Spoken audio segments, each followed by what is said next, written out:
출애굽에서 가나안까지 30일 나는 날마다 죽노라.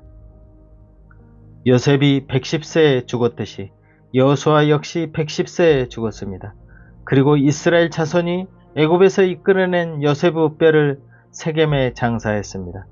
성경에 이곳은 야곱이 세겜의 아비 하모르 자손에게 금 100개를 주고 산 땅이라. 그것이 요셉 자손의 기업이 되었더라 라고 기록하고 있습니다. 여호수아와 요셉은 인간적인 면에서 흠점이 없는 것은 아니었으나 충실한 하나님의 종으로 그 삶을 다하였습니다. 그 덕분에 이스라엘 백성들은 분배받은 터 위에 안식을 누릴 수 있었습니다. 그들은 그 터를 가꾸며 또 남은 족속과 싸워 그 땅을 지켜갈 것입니다. 그들에게 이제 안정된 터와 밤이면 편히 쉬는 안식이 있습니다. 신약을 사는 우리 역시 요단강을 건너 적을 물리치면서 안식이 무엇인가를 배우게 됩니다. 그 안식을 지키는 길은 당연히 우상을 멀리하며 하나님 말씀에 복종하며 사는 삶일 것입니다. 그런데 그 안식을 유지하기 위해서는 성령에 반역하는 육체의 어두운 세력과 끝까지 싸우면서 살아야 할 것입니다. 그렇다면 날마다 영육 간에 싸우면서도 마음의 평안을 찾는 모순에 부딪히게 됩니다. 날마다 나타나는 가나안의 남은 족속과 싸우면서 안식할 수 있는 길은 무엇일까요? 이 역시 그리스도 은혜 가운데서 이루어지는 일일 것입니다. 우리가 싸워 이기기 위해 육체의 재성을 풀어 물리치거나 강압하여 굴복시키는 일은 가나안의 싸움을 하나님이 승리로 이끌었듯이 다행히 그리스도께서 이미 승리해 놓으셨습니다. 그러므로 승리의 십자가를 통해 이 육체의 재성은 당연히 버리고 죽은 것으로 깨달아 나를 비우기만 하면 될 일입니다. 나를 죽음에 넘기는 복종을 하게 되면 당연히 그리스도는 영광 받으실 것이니까요. 성경에는 아브라함과 요셉과 모세, 여호수아, 다윗, 사무엘 등 많은 믿음의 선진들이 성경에 종종 나타납니다. 물론 이들은 앞으로 나타날 그리스도의 예표이기도 합니다. 온전히 순종하여 이스라엘을 인도해낸 그들의 모습에서 예수 그리스도를 상상하게 됩니다. 빌립보서 2장 5절부터 8절에 너희 안에 이 마음을 품어라. 곧 그리스도 예수의 마음이니 그는 근본 하나님의 본체시나 하나님과 동등됨을 취할 것으로 여기지 아니하시고 오히려 자기를 비워 종의 형체를 가져 사람들과 같이 되었고 사람의 모양으로 나타나셨음에 자기를 낮추시고 죽기까지 복종하셨으니 곧 십자가에 죽으심이라.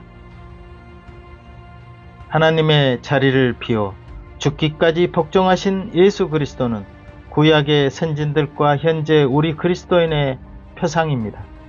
그리하여 예수 그리스도는 하늘에 있는 자들과 땅에 있는 자들과 땅 아래에 있는 자들로 모든 무릎을 예수의 이름에 꿇게 하셨습니다.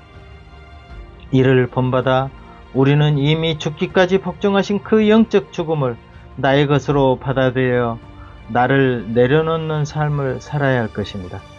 그러다 보면 외적 싸움이 있어도 내면은 항상 승리의 안식을 누릴 수 있을 것입니다.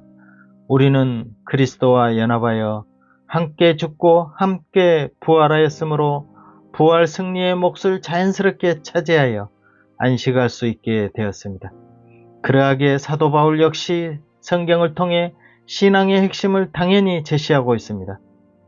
형제들아, 내가 그리스도 예수 주 안에서 가진 바 너희에게 대한 나의 자랑을 두고 단언하노니 나는 날마다 죽노라. 내가 범인처럼 에베소에서 맹수로 더불어 싸웠으면 내게 무슨 유익이 있느뇨? 죽는 자가 다시 살지 못할 것이면 내일 죽을 터이니 먹고 마시자 하리라. 라는 말씀입니다. 바울은 다음 생이 없는 것처럼 육체대로 살지 않고 오히려 날마다 죽는 생활을 했다는 것입니다. 그러므로 복음을 위해 싸우고 또 싸워도 두려움 없는 안식 가운데 승리할 수 있었다는 것을 자랑으로 여긴다는 말입니다. 여기서 핵심은 날마다 죽노라라는 말씀입니다. 우리는 날마다 그리스도 안에서 나를 죽음에 넘기면 오직 그리스도만 살아 그 빛이 내 안에 충만하게 자리할 것입니다. 그러니까 나를 내려놓으면 놓을수록 당연히 그리스도만 빛나게 될 것입니다. 요단강을 건너는 죽음은 단번이지만 실제 전쟁을 하고 터를 분배받고 그 터를 지키고 안식을 누리기 위해서는 요단강 죽음을 계속 맛보아야 합니다. 그리스도는 실제 그 죽음까지 자신을 내려놓고 그 실천으로 온 인류를 구원하셨습니다.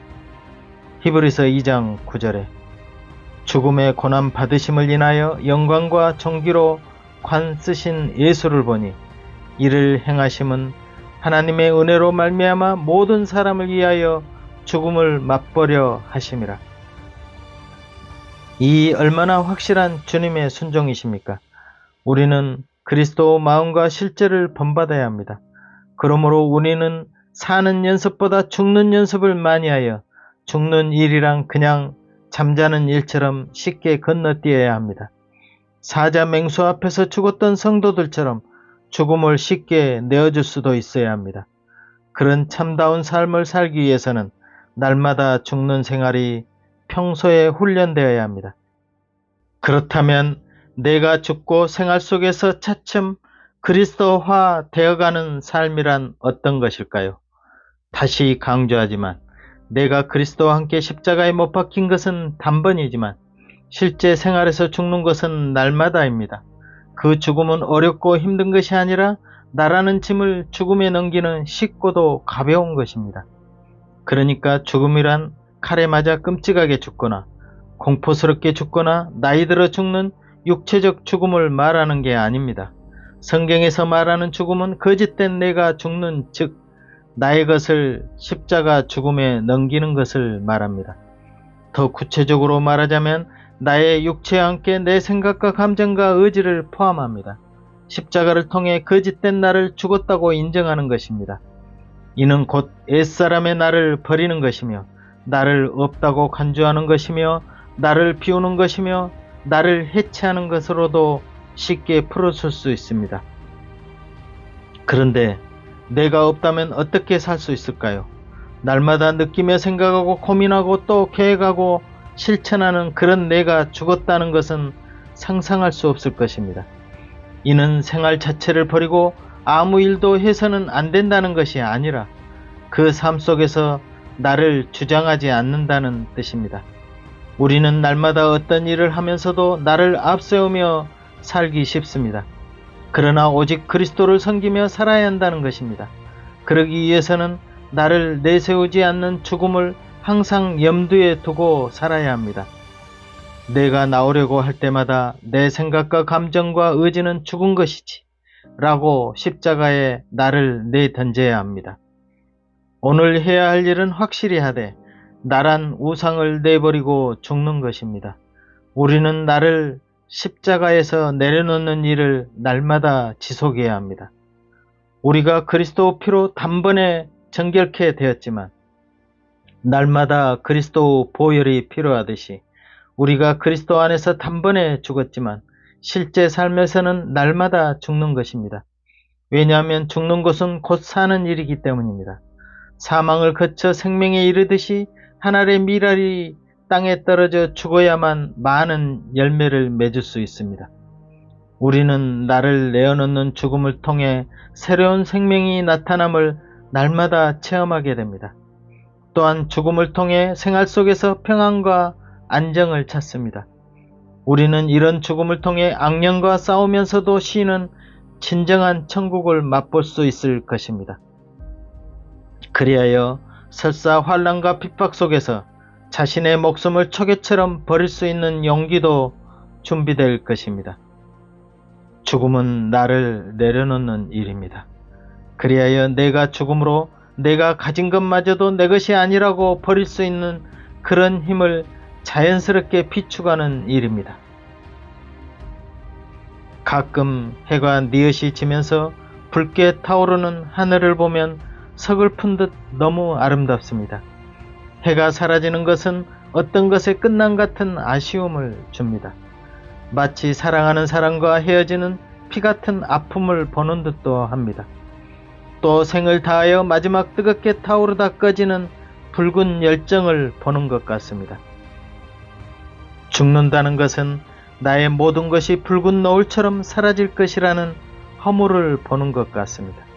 이처럼 죽는 일은 무기력하게 느껴질 수 있습니다. 그러나 사실 사라지는 붉은 노을처럼 아름다운 생이 너무 애달프게 사라지기에 해를 더 간절히 사모하게 되는 것입니다. 해는 지지만 지구 반대편에서는 찬연하게 떠오르듯이 내가 죽으면 죽을수록 나는 더욱 새롭게 태어날 것입니다. 그러므로 십자가 안에서 내가 죽는다는 것은 허무가 아닙니다. 오히려 더욱 아쉽고 소중해서 알뜰하게 피어나는 새 생명이 될 것입니다. 우리는 떠나보내야 하는 죽음을 앞에 놓고도 과욕이 일어나곤 합니다. 그러므로 죽는 일이란 이런 과욕스러운 나를 죽음에 넘기는 일입니다. 성경은 그러하기에 그리스도 예수의 사람들은 육체와 함께 정욕과 욕심을 십자가에 못 박았느니라 라고 말씀하십니다. 여기서 육체와 함께라는 말씀을 주의 깊게 살펴야 합니다. 십자가에서 육체가 찢길 때 그 안에서 정욕과 욕심마저도 함께 죽었다는 사실입니다. 육체가 없다면 당연히 내 안에 존재했던 마음 역시 해체되어 버립니다. 마음은 육체가 있어야 존재하지만 육체가 파괴되면 마음마저도 떠나게 됩니다. 우리 육체가 그리스도와 함께 십자가에 못 박힌 것은 당연히 마음에 있는 정욕과 욕심까지도 죽었다는 것을 뜻하는 것입니다. 그러므로 우리가 세상을 이겨나가는 힘까지도 십자가를 통해 주님께서 이루게 놓으신 것입니다. 우리는 이 사실을 믿고 의지하며 당연히 나 자신을 십자가 앞에 내려놓는 순간 세상을 이길 힘이 충만해집니다. 그리고 나는 참된 안식에 들어갈 수 있습니다. 이런 십자가 죽음은 위대한 하나님의 능력이시며 역사입니다. 죽음은 그래서 위대합니다. 살아서 겪는 모든 고통을 단번에 끊어버리는 참다운 힘을 가져다 줍니다. 내가 짊어지는 모든 짐을 끊어내고 내가 짊어지는 욕심과 고통을 단번에 풀어버리는 위대한 능력을 보여주십니다. 우리는 날마다 십자가 앞에 나아가야 합니다.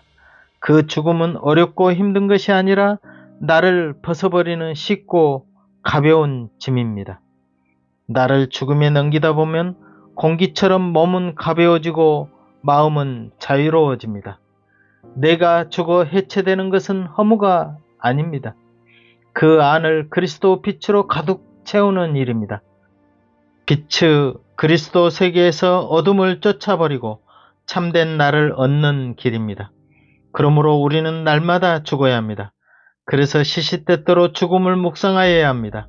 그리하여 진정 참다운 나로 날마다 거듭나며 평안과 행복을 항상 유지하여야 할 것입니다. 내 삶에 무너짐과 허무한 상처가 있더라도 죽음은 나를 치유해 줄 것입니다. 어떤 고통스러움이 있다고 하더라도 십자가 앞에 나아가야 합니다. 그 고통은 율법 앞에 내가 잘못 저지른 죄일 수도 허물일 수도 있습니다. 하지만 십자가는 그 고통을 눈 녹듯이 사라지게 할 것입니다. 나를 대신한 그리스도 죽음을 맛보며 나는 감사의 찬양으로 기쁨이 가득 차 흘러넘칠 것입니다. 죽음은 나를 고통스럽게 했던 고정된 틀을 벗겨버리고 내가 집착하는 모든 것을 끊어버리게 합니다. 두려움이란 무지한 내가 살아있기에 생겨나는 일입니다. 하지만 나를 죽음에 넘기는 순간 마음의 두려움마저도 사라집니다. 아니, 어두운 두려움은 이미 사라진 것입니다. 2000년 전에 십자가에서 이미 죽어버린 것입니다. 이는 내가 죽을 때까지 싸워 승리할 일을 단번에 그리스도께서 대신한 일입니다. 내가 죽는 것은 단순한 상상이 아닙니다. 단번에 피 흘려 죽음으로 자신을 내어주신 그리스도께서 나의 죽음까지도 함께 가져간 사실입니다. 그러므로 내 안에 생겨난 모든 두려움도 정욕과 욕심마저도 함께 십자가의 죽음으로 묻어버린 것입니다. 다시금 강조하지만 그리스도 안에서 우리는 단번에 죽었지만 실제 삶에서는 날마다 죽어야 합니다. 아니, 이미 죽은 그리스도를 믿어 내 안에 또 다른 거짓된 나를 날마다 죽이는 삶입니다. 그리하여 나는 죽고 오직 그리스도로 충만하시기를 진정 바람하지 않습니다. 아멘. 박 작가의 하늘가락지에서는 출애굽에서 가나안까지를 주제로 계속 이어가겠습니다. 감사합니다.